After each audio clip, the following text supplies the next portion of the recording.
အိုးမိုးရွာတော့မယ်တပည့်ဖြည်းဖြည်းမောင်းဖြည်းဖြည်းမောင်း ဒီကစားကျုပ်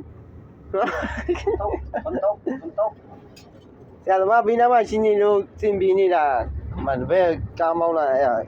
အခုမှတက်သစ္စာလေးဆိုတော့လေသူကတင်တန်းစင်းလေးသူလက်တွေ့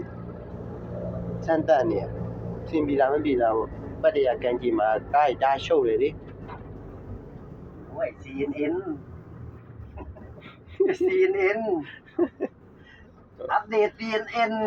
ဆရာသမားကိုယ်တိုင်မှာပါမှအဆင်ပြေတာဆိုโอเค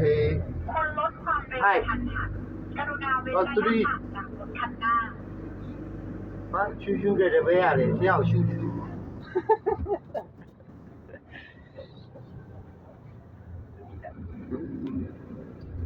ไม่เข้าใจ no speak นี่โฟ